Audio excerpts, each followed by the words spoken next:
Welcome to SportsBeat KC, the Kansas City Star's daily sports podcast. It is Thursday, March 11th, and I'm Blair Kerkhoff. Bobby Witt Jr. has been a frequent topic of conversation among the writers at the Star, and we figured we had a sense of his progress and a rough idea of when he might get his first taste of the majors. And then last week happened. Witt hit a titanic home run, he made a sterling defensive play, and he just continues to impress. So we continue to talk about him with beat writer Lynn Worthy and columnist Vahe Gregorian. The show started as a SportsBeat Live on Thursday morning. We cover several other topics as well, including the play of Hanser Alberto and what rule change is making Whit Merrifield and Jorge Soler happy these days. So let's get going. Hey, good morning and welcome to SportsBeat Live, coming at you from sunny Kansas City. This is the weekly Kansas City Star show where we talk about the Royals with the reporters who know them best, and we talk about the Royals with you as well. So send us your questions and comments about the Royals. We will get to as many of them as we can. Let's say hello to our esteemed friends, Lynn Worthy, beat writer, covers the Royals for the Star, and columnist Vahe Gregorian in the house. Good morning, gentlemen. Good morning. Good morning, Blair. Either you had a little hiccup in the delivery, or it was really hard to say esteemed. I'll work on that. I'll see if I can get better. I'll practice. Look, it is. It's never not a busy time for sports in Kansas City. Usually we always have plenty to talk about, and we got a lot of Royals we're going to get to, but I'd be remiss if I didn't start the show today by at least bringing up for our live audience the news that occurred within the hour involving the Kansas City Chiefs releasing tackles Eric Fisher and Mitchell Schwartz. Bit of a bombshell for the Chiefs. So Vahe, of course, covers the Chiefs on a regular basis. Lynn Worthy came to the Kansas City Star to cover the Chiefs back in 2018 and covered that AFC title game Chiefs team. So bit of big news that the Chiefs are going to save $18 million in cap space. Still have a little more work to do to get to the number they need, but I can assure you we will spend plenty of time talking about Chiefs free agency, what they're going to do at tackle on SportsBeat KC podcast, perhaps even as early as tomorrow. But we are here to talk about the Royals and big news that they make at spring training, and it's kind of moments like this is where I want to get started. Next offering is swung on, hit high in the air, deep to left. That's a way back, and that's a Bobby Witt home run.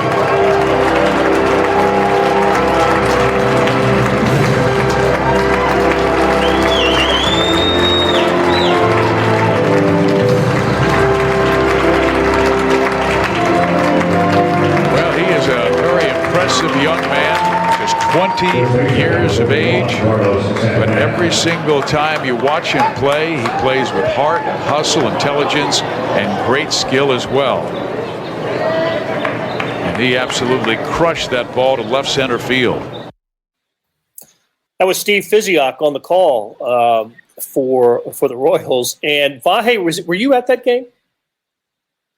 I was at that game, and what was funny, Blair, was, and Lynn also, was that Lynn has seen this up close and personal too, but the day before, 2 days before, I had looked down to type something and I heard the crack of the bat, one of those balls you just know was out, and it was Bobby Witt going to a little bit to right center. This ball, what was fascinating to me on multiple levels was that he was past second base by the time that ball landed.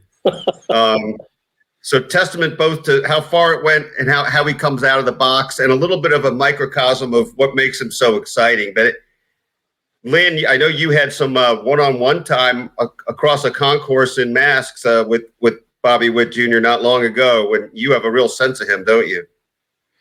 Yeah, I mean, going back to when he was drafted and got to meet him right after that, and then have talked to him a couple times since then, and obviously he was with the team last year. He wasn't in big league camp, but he was around last year, I think, early, and then he was at the summer camp, and obviously back in big league camp this year for officially in big league camp. And there's no doubt that he's a talented kid, and he's also just a kid who he loves the game. I mean, I think he's maybe one of the few high school kids, because the first time I met him, he was still in high school. They were still trying to win a state championship, who I remember going on about how baseball was meant to be 9 innings and like how he just 7 wasn't enough for him. And I mean, it was just really pure and innocent, just like his talking about his love for baseball. And then I remember his father, who obviously, spent, I want to say it was 16 years in the majors, Bobby Witt Jr. And he was, and he never pushed baseball on him, but he was talking about how as a kid, he would just want to keep spending more time outside, taking more grounders and having him just keep, throwing. And I remember a senior saying that he's like, that was when he sort of got the idea that this kid was a little bit different, because he just wanted to keep going and keep going and keep going. And he would spend all night out there if he let him. So yeah, and you still see that as a kid who's 20, you see a lot of that in him still. But he can play some ball. I know folks want to make a jump that I'm not sure that I'm ready to make yet, but that's the type of talk show fodder that we are here for. So let's go. Well, you're absolutely right. So Lynn, you and I talked about Bobby Witt a couple of weeks ago after you had some one-on-one time with him in Surprise.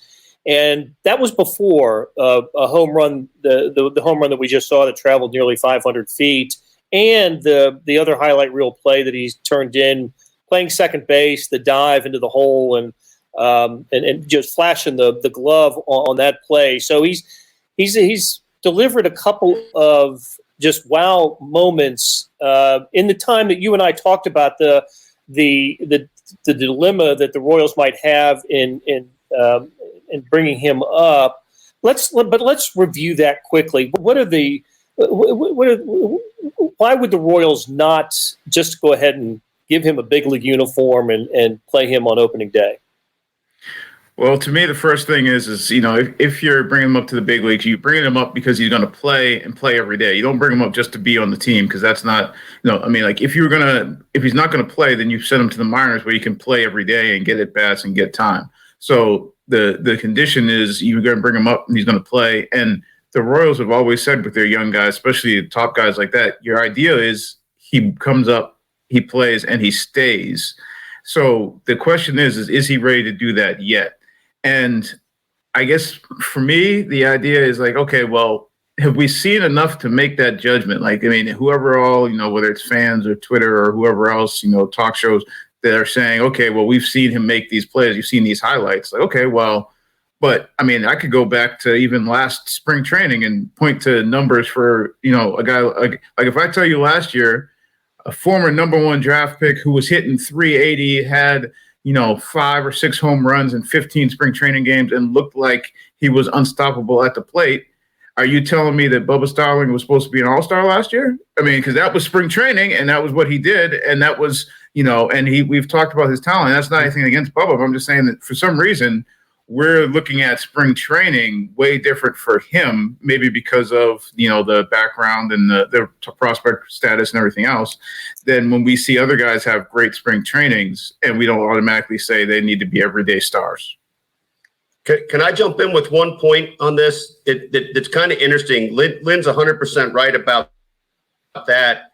The thing that strikes me a little different is the way his teammates talk about him, unbidden, out of the blue. Hunter Dozier the other day is talking about the lineup, and he just adds in Bobby Witt and talks about what a freak he is. Brady Singer refers to the kid, the kid having 15 tools in the toolkit. If there's just something different about, I think, the persona, the presence, the maturity with him that I think resonates a little differently than he's having a good spring. Now, I don't know. I mean, we could see him get brought up and maybe that gets exposed, but I don't think so. And I think the dilemma for the Royals is, everything from service time, but also to the question of what's the difference between moving somebody along who's ready versus being hasty. And there is a difference. And it's a little hard to divine. Well, and so what you point out, I think, and that's where I have the hesitation, is just that clearly, whether it's teammates, whether it's evaluators on the player development side, or coaches on the player development side, people in the front office, they see something different. They all see something different, and so that's where that's that pause that I have where I say, I'm not sure if I'm ready to make that jump, but there is a case to be made that you could make that jump. I mean, that's the other side of that.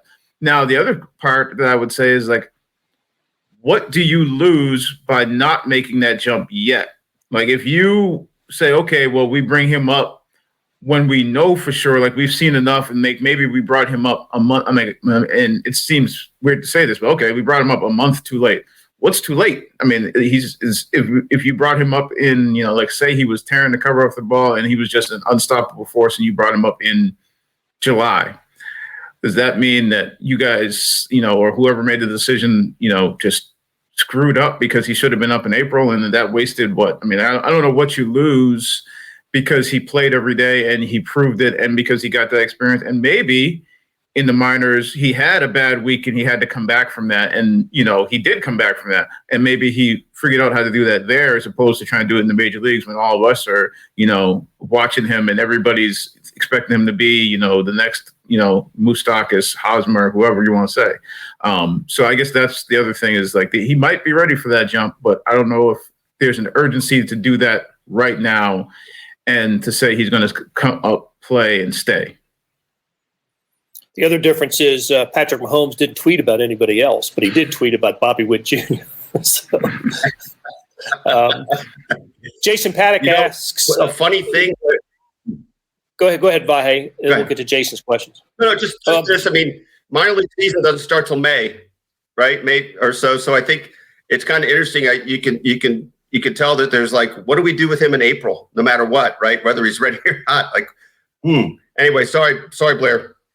No, so Jason asks, would Bobby Witt Jr. be a worse roster holder than Nicky Lopez? Lopez has hit 200 the past 2 years. We know about the Lopez bat, and that's why he's at the bottom of the order. You certainly do. At least there's the promise of lengthening the batting order with Bobby Witt at second base, hitting wherever he hits in the lineup, but getting Lopez out of the lineup.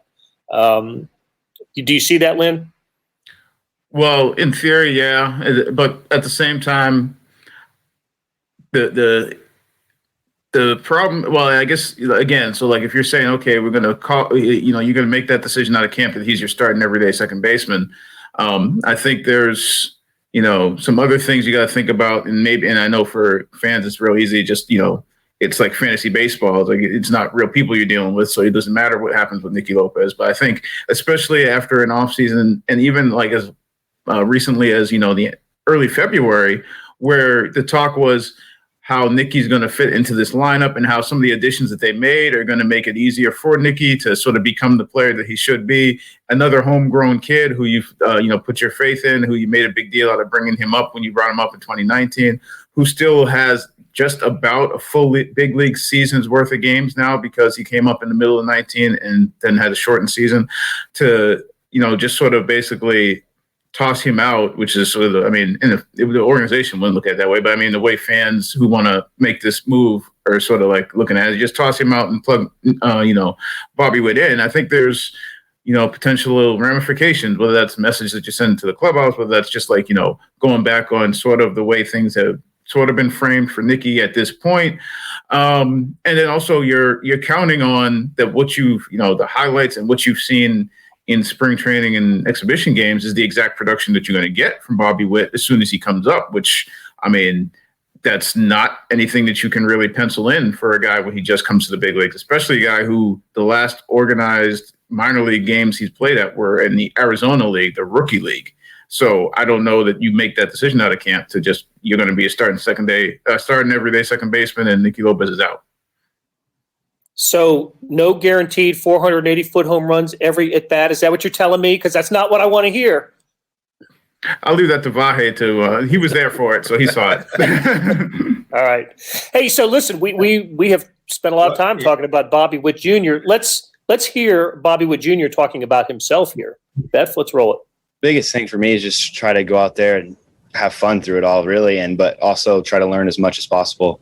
Just being around the big league guys, as well as the summer camp last year, just knowing how they do things, how they go about the business, because this is my ultimate goal, to be a big leaguer, and they're already there. So I just try to watch them, ask them questions, and do that. And I've been pretty much doing that throughout the whole camp, and I felt a lot more comfortable with just all the positions that I'm playing now, and just at the plate, and just being around the coaches, and then just them teaching me and helping me. And I just really felt like pretty much back playing the game that I've always played, and nothing really sped up too much, really. And now I feel really comfortable, and I feel like this is where I'm kind of supposed to be right now.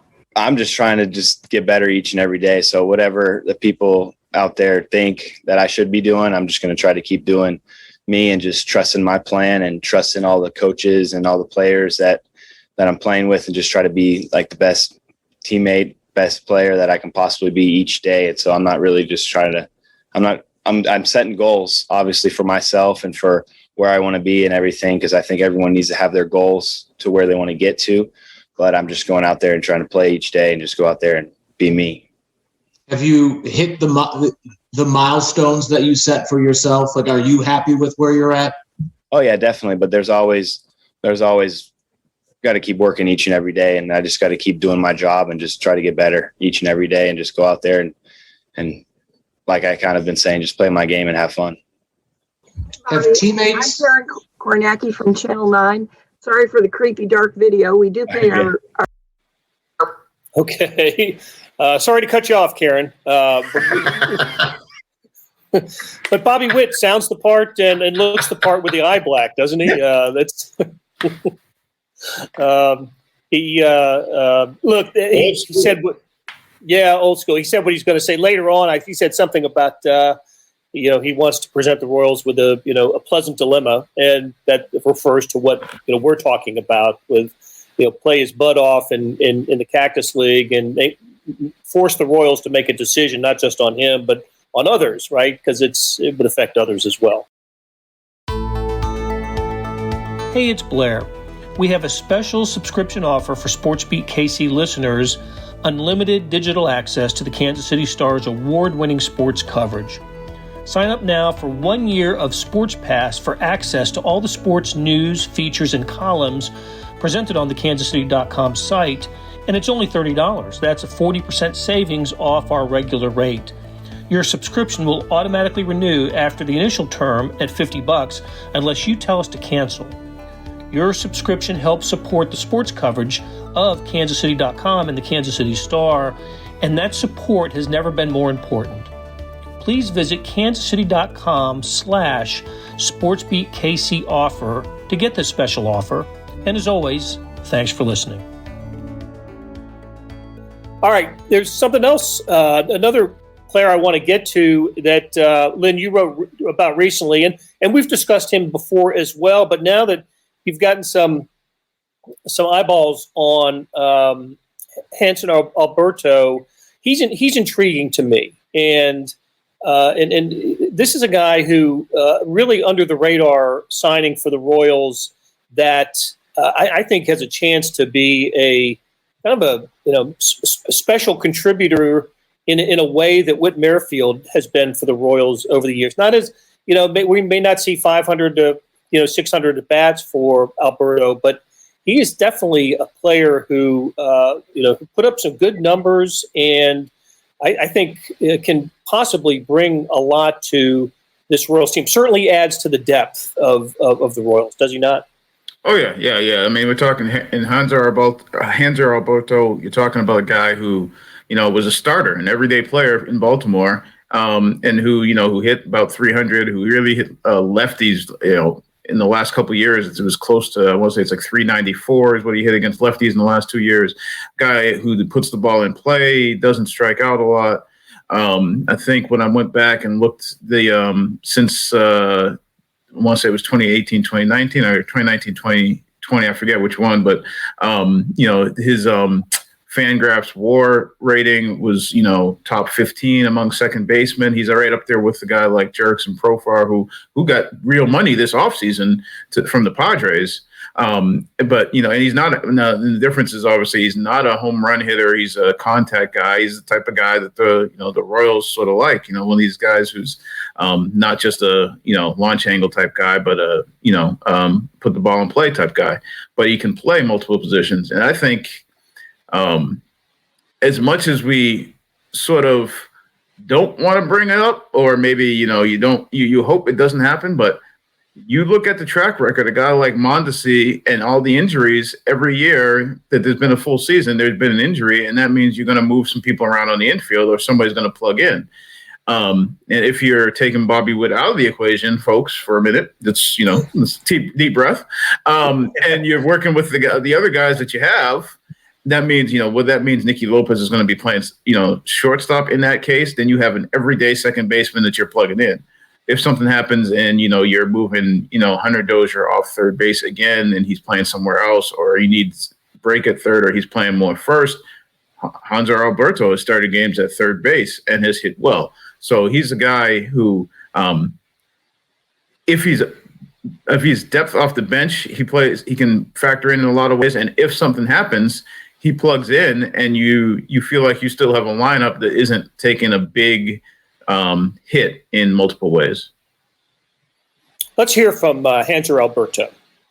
We haven't really talked to you since you joined the Royals, so I was wondering what was this offseason like for you? Were you surprised by how things turned out with Baltimore? And then was the Royals what ended up making that a good fit for you?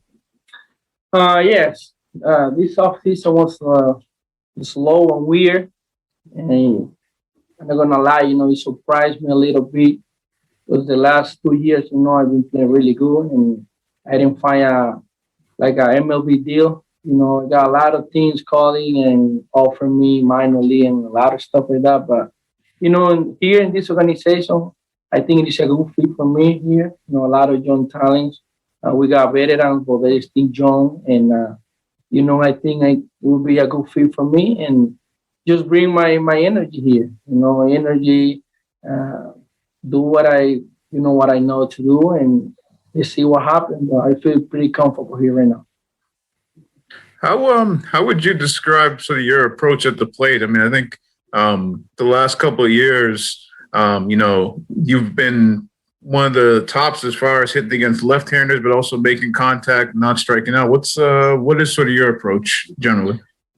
I think all the work that I put in the past, the thing that I learned when I was in Texas with all those veteran guys, and, because I never get to play. So I was watching them how to work, how to do stuff, how to handle stuff. And, I just have all that information in mind. And now, I put it together. So when you get the opportunity to play, and it don't matter when you go off for 3 or for 4, you're going to be in the lineup the next day.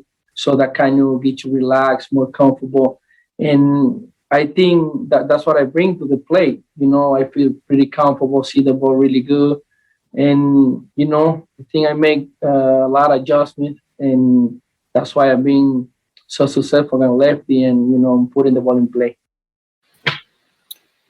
So, yeah, Lynn, you're right. Of course you're right, because you wrote this. It's 781 plate appearances the last 2 years, not only the 394 average against lefties, but 80 Ks, just 80 Ks, and seems to fit in with the theme of the Royals in the offseason of, acquiring guys who, may be a little bit better on-base percentage, a little bit more offensive-minded guys. And I'm really looking forward to seeing Hanser Alberto play. I just think he's a terrific acquisition for the Royals.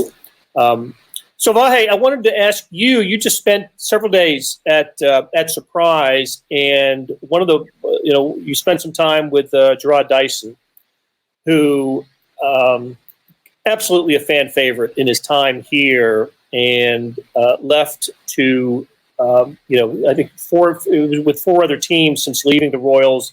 They brought him back. Lynn and I talked a little bit about Dyson last week. You got some FaceTime with him, and just what were your impressions of Gerard and how he felt about being back in the Royals uniform? Well, actually, truth in advertising, just to clarify, my FaceTime with him was from 30,000 feet on a Zoom call while flying in. But luckily, I got connected, and Lynn sent me the 2 minutes I missed trying to connect, so I was good. And the Royals were good enough to answer questions that I typed in to the chat. So this is journalism 2021. But, a lot of what I wanted to write about was, kind of from a historical standpoint, the sense of knowing what part of the Royals' DNA and the part of the Royals' history he has been and how that might fit into this. It's not just a kind of novelty act that the Royals are trying to get some of the band back together here, right? It's toward a purpose, and I think they're trying to fuse together not just young and old, but people who sort of understand the Royals way, what it took to get there last time. And he's always been kind of an energizer, sometimes with his play, sometimes with what he has to say.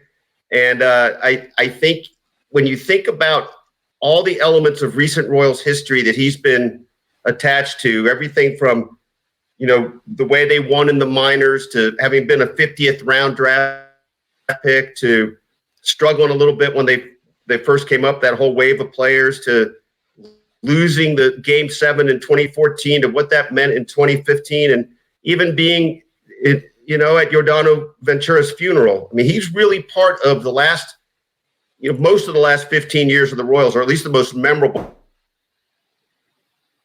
parts of the last 15 years, in terms of what they've achieved under Dayton Moore. So I think, I know Lynn drilled into this a little bit. I think that he's got more to give. I think he's a fit for what they might need as a spot starter and a fourth outfielder, maybe fifth outfielder, I guess. I'm not exactly sure how that will look, but I think he'll have a meaningful, maybe subtle in some ways, but meaningful place here.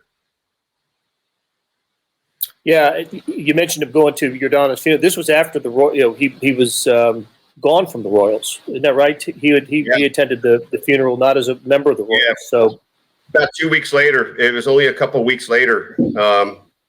But I mentioned that just because it I think demonstrated what a part of it he still remained even after leaving the franchise. Okay, hey, let's switch gears again, and I wanted to ask Lynn about a really interesting story that was posted today on kansascity.com, and that has to do with technology.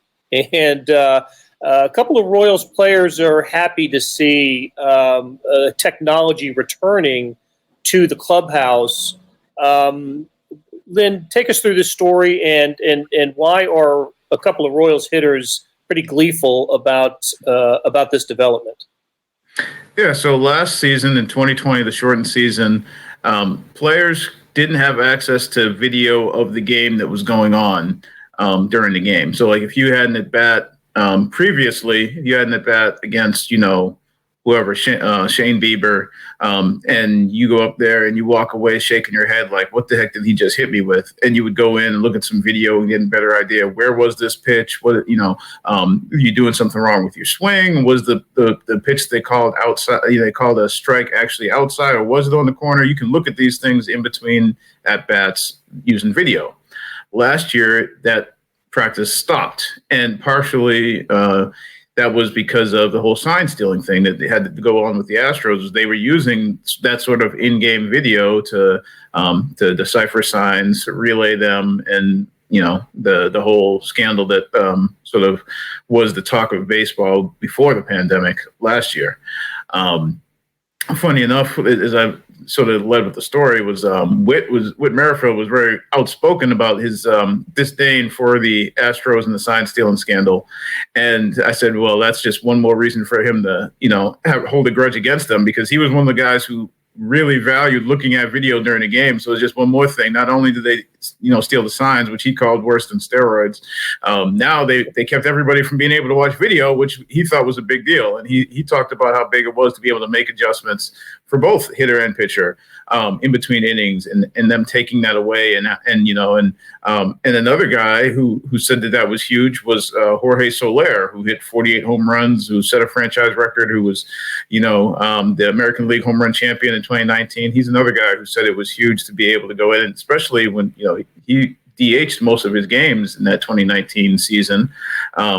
He's not out in the field, so he can look at these things and really get a sense of what's going on with his swing, what's going on with his at-bats. And, you put everything as a DH into those 3 or 4 at-bats a game. You want to be able to really break it down. So the fact that they will be able to do that again this year is, at least for those guys, is a big thing. The one thing that Mike Matheny sort of didn't see it quite as, black and white, because he also mentioned just the idea that guys, he likes the idea of guys having those conversations in the dugout. This is what the guy looks like. This is, how the pitcher's throwing, just having that dialogue between hitters and getting that sort of team scout report together. He hopes that doesn't go away. But, at the same time, he's like, these guys have had success, so there's no arguing with the fact that this has worked for them.